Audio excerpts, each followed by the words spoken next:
नमस्कार मित्रांनो, तुमचं आपल्या चॅनलमध्ये मनापासून स्वागत आहे। आज आपण रिसर्च मॅनेजमेंट चॅप्टर 5 अगदी सोप्या भाषेत समजून घेणार आहोत। हा टॉपिक GNM थर्ड इयरच्या परीक्षेसाठी खूप महत्त्वाचा आहे। परीक्षेत हा प्रश्न नेहमी विचारला जातो, त्यामुळे हा व्हिडिओ शेवटपर्यंत नक्की बघा। चॅनलला सबस्क्राईब करायला विसरू नका। तर आजचा आपला टॉपिक आहे प्लॅनिंग।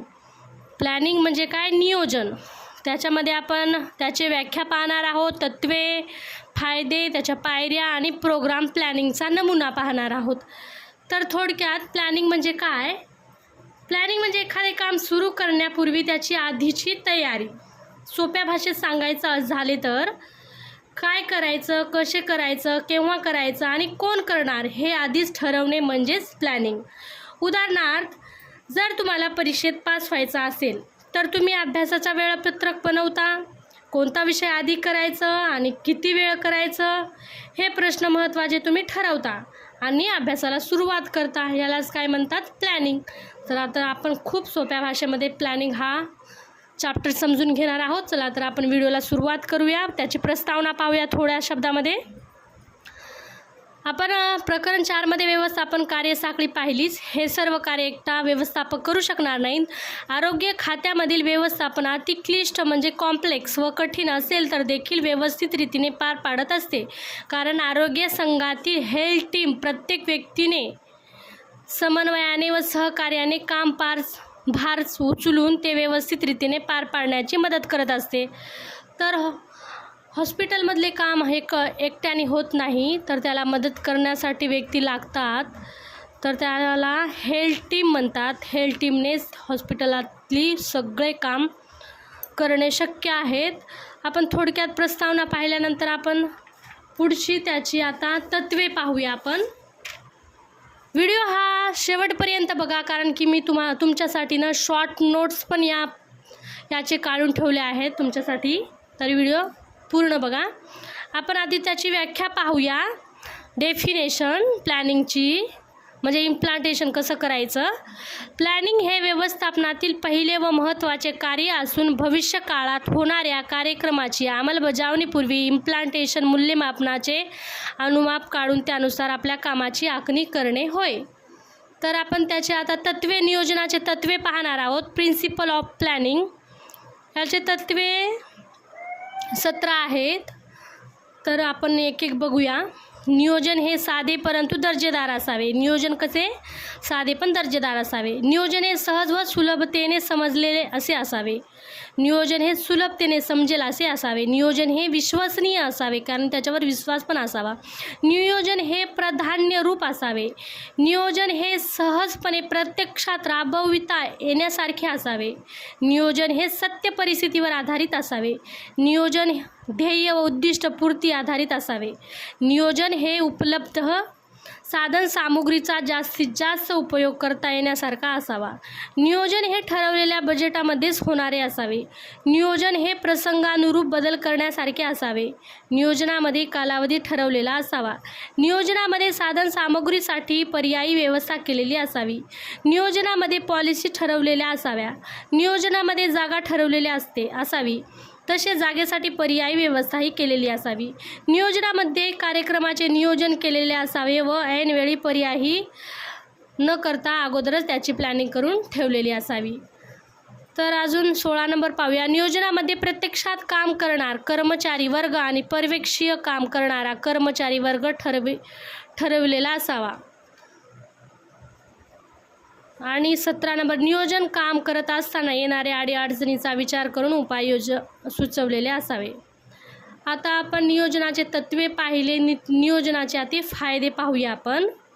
नियोजन हे व्यवस्थापनातील सर्वप्रथम महत्त्वाचे कार्य असलेले त्या पाठोपाठ येणारे ऑर्गनायझेशन, संघटना, अंमलबजावणी व मूल्यमापन, इव्हॅल्युएशन हे सर्व कार्य परिणामकारक झाल्यामुळे कार्यक्रमाची ध्येयपूर्ती होते। नियोजनामध्ये बजेट ठरवलेले असल्यामुळे अनावश्यक खर्च टाळता येतो। त्याचे फायदे पाहत आहोत आपण। नंबर 2, नियोजनामध्ये कोण किती काम करायचं हे लिखित स्वरूपात असल्यामुळे गोंधळ गडबड होत नाही व प्रत्येकजण आपले काम योग्य रीतीने करण्यास केंद्रित होतो. कर्मचाऱ्यासाठी देखील पर्यायी व्यवस्था केलेली असल्यामुळे एखादी व्यक्ती ऐनवेळी उपस्थित राहू न शकल्यास ताणतणाव निर्माण होत नाही. नियोजनामध्ये पॉलिसीज लिहिलेल्या असल्यामुळे प्रत्येकजण त्याला अनुसरून वागतो आणि त्यामुळे त्याचा मर्यादा सांभाळल्या जातात. नियोजनामध्ये जागा ठरवलेल्या असते व ऐन वेळेसाठी पर्यायी व्यवस्थाही केलेली असते. त्यामुळे जागोअभावी कार्यक्रम पुढे ढकलावा लागत नाही व ताणतणावही टाळता येतो. नियोजनामुळे उपलब्ध साधनसामुग्रीचा जास्तीत जास्त वापर केला जातो. तसेच साधनसामुग्रीसाठी पर्यायी व्यवस्था केल्याने काम अडून किंवा खोळंबून राहत नाही.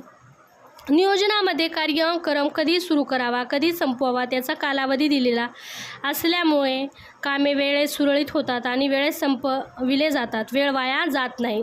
ध्येय वेळेत गाठता येतो. नियोजनामध्ये भविष्यकाळात येऊ शकणाऱ्या अडीअडचणी विचार आधीच केलेला असतो. त्यामुळे अडीअडचणीचे प्रमाण कमी होतो. अडचणी आल्यास तर त्यासाठी उपाय सुचवलेले असतात. त्यामुळे अडीअडचणी येणारा ताण व चुका टाळता येतो. नियोजनामुळे नियंत्रण ठेवता येते व त्यामुळे शिस्त सांभाळली जाते. नियोजन हे विश्वसनीय असल्यामुळे व सर्वांचा विचार घेतल्याने संघातील सर्वजण समाधानी असतात. नियोजनामध्ये ध्येय धोरणे सर्वांना माहिती असणे. संघातील प्रत्येक व्यक्तीला ध्येय गाठण्यासाठी ध्यास असतो. नियोजनबद्ध कार्यक्रमात संघातील प्रत्येक कर्मचारी स्पर्धात्मक विचारातून उत्साही बनतो. त्यामुळे काम परिणामकारक व जलद गतीने होऊन कार्यसिद्धी होते. नियोजनबद्ध कार्यामध्ये ध्येय ठरवलेले असते. ते गाठण्यासाठी क्रमवार उद्देश ठरवलेला असतात. त्यामुळे कामातही क्रमवारी समजते आणि त्यामुळे एकमेकांमधील गैरसमज व गोंधळ टाळता येतो. तसेच अनावश्यक बदल करावा लागेल तरी तो योग्य दिशेने असतो.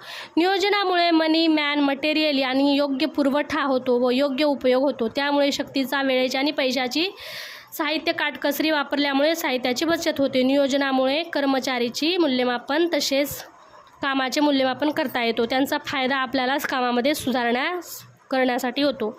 नियोजनामुळे काम यशस्वी रीतीने पार पडते आणि त्यामुळे समाधान संघातील प्रत्येक व्यक्तीला मिळतो. नियोजनाच्या पायऱ्या पण आहे. नियोजनाच्या पहिली पायरी, दुसरी पायरी, तिसरी पायरी, चौथी पायरी आणि 5वी पायरी अशी 5 पायऱ्या आहेत. तर आपण त्या पायऱ्या शॉर्टमध्ये पाहणार आहोत. तुमच्यासाठी मी शॉर्टमध्ये नोट्स पण काढून ठेवल्या आहेत. तुम्हाला याचा खूप फायदा होईल. त्याच्यामुळे ह्या नोट्स तुम्ही परीक्षेमध्ये पण लिहू शकतात. हा खूप इम्पॉर्टंट प्रश्न आहे. त्याच्यासाठी मी तुम्हाला नोट्स काढल्या आहेत. तर पायऱ्या आपण एकदम शॉर्टमध्ये समजून घेऊया. व्याख्या पाहूया त्याची. भविष्यात करावयाच्या कामाचा आधी विचार करून उद्दिष्ट साध्य करण्यासाठी कृतीचा आराखडा तयार करण्यास काय म्हणतात? नियोजन. नियोजन कशाला म्हणतात? भविष्याच्या करावयाच्या कामाचा आधी विचार करून उद्दिष्ट साध्य करण्यासाठी कृतीचा आराखडा तयार करण्यास नियोजन म्हणतात. नियोजनाचे तत्त्वे त्यामध्ये आपण खूप पाहिले, पण याच्यामध्ये तुम्हाला मी शॉर्टमध्ये नियोजन काढले आहे तुमच्यासाठी. नियोजन स्पष्ट असावे. नियोजन वास्तव परिस्थितीनुसार असावे. नियोजन ही लवचिक असावे. नियोजन उद्दिष्टावर आधारित असावे. नियोजन सर्व संबंधित व्यक्तीचा सहभाग असावा. नियोजन सातत्यपूर्ण असावे. उपलब्ध साधनाचा विचार केलेला असावा. नियोजनात समन्वय असावा. नियोजनाचे वेळोवेळी मूल्यमापन केले पाहिजे. नियोजन साधे व समजण्यास सोपे असावे. यामध्ये नियोजनाचे फायदे पण आहे. कामाची दिशा स्पष्ट होते. उद्दिष्ट साध्य करण्यास सोपे होते. वेळेची बचत होते. पैशाची बचत होते. मनुष्यबळाचा योग्य उपयोग होतो. कामातील चुका कमी होतात. निर्णय घेणे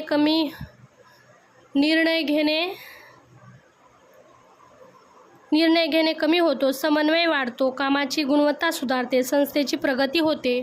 आपण याच्यामध्ये आता त्याचे तत्त्वे पाहिले, फायदे पाहिले, व्याख्या पाहिले. आपण काय आता पायऱ्या पाहूया. त्याच्या काय पाहूया? पायऱ्या. तर पहिली पायरीमध्ये काय आहे?